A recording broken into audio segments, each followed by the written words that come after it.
પેનું છે, પછી આ પરિકર વાળો આખો કંપાસ છે, ઝીણું ઝીણું ખડ ઉગી ગયું છે બધે.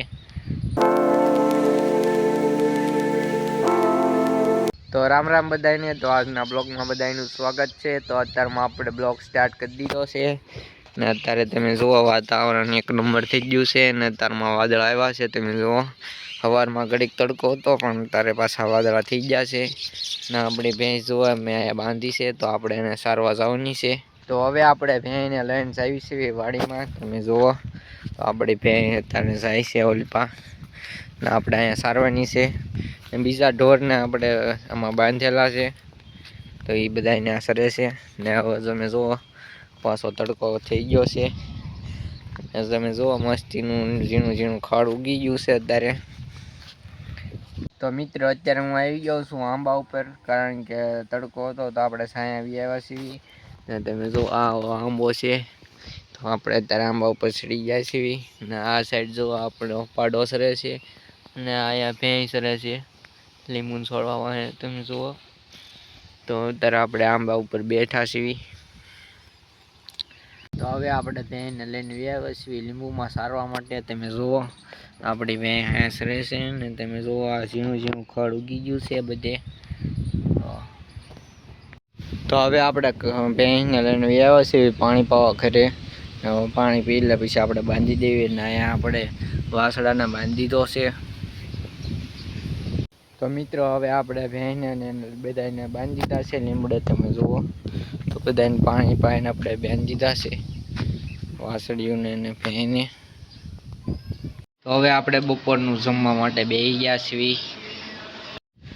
મિત્રો તમે જુઓ અહીંયા બે ખિસકોલી ખાય છે, અત્યારે ખાવાનું ગોતે છે ને એક ઓલપા હાકી છે. તો મિત્રો હવે આપણે પાછા ઢોરને લઈને આવ્યા છીએ વાડીમાં સારવા માટે. તો અહીંયા જો સડે છે બે વાસળીઓની, અહીંયા ભેંસ પણ સડે છે. તો મિત્રો હવે પડી ગઈ છે હાંજ ને અત્યારે તમે જુઓ હવે હા સનસેટ થવામાં છે ને આપણા ઢોર જો અહીંયા સડે છે હજી.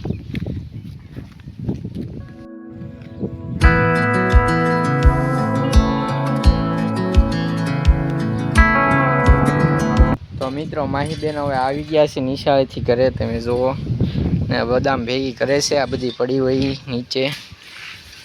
તો આપણે ઢોરને બધાને બાંધી દીધા છે ઢાળિયામાં. તમે જુઓ આપણા પાડાને અહીંયા બાંધ્યો છે ને અહીંયા આપણી વાસળીને બાંધી દીધી છે, બેને એમ્પા બાંધ્યા છે. તો મિત્રો માહીબેન અત્યારે બદામ તમે હરખી કરે છે. આમાં હારી બદામ નાખે છે ને આમાં બધા હુકાઈ ગયેલી હોય એવી નાખે. કેટલી બહુ કરવાની છે? કેટલી બદામ હારી કરવાની છે? હજી બે ઢગલા બાકી છે એમને?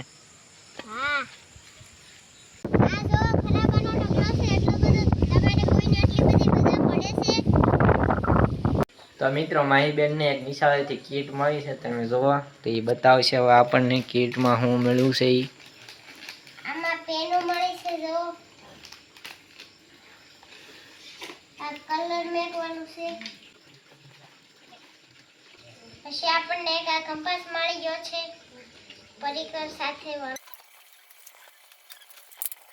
આમાં એક પેન્સિલ છે, બે પરિકર છે, એક ચેક રબર છે, એક હંચો છે.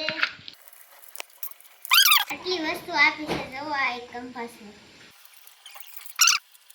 તો આ એક કલર છે, મીણિયા કલર.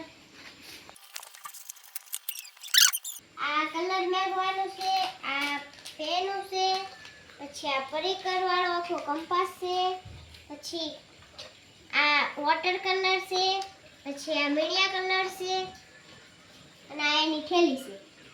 તો મિત્રો આજના બ્લોગમાં આટલું જ. તેને આ બ્લોગ ગમ્યો હોય તો લાઈક કરી નાખજો અને નવા હોય તો ચેનલને સબસ્ક્રાઈબ કરી નાખજો આવા નવા બ્લોગ જોવા માટે. તો મળીએ છીએ નવા બ્લોગમાં. ત્યાં સુધી બાય બાય બધાને.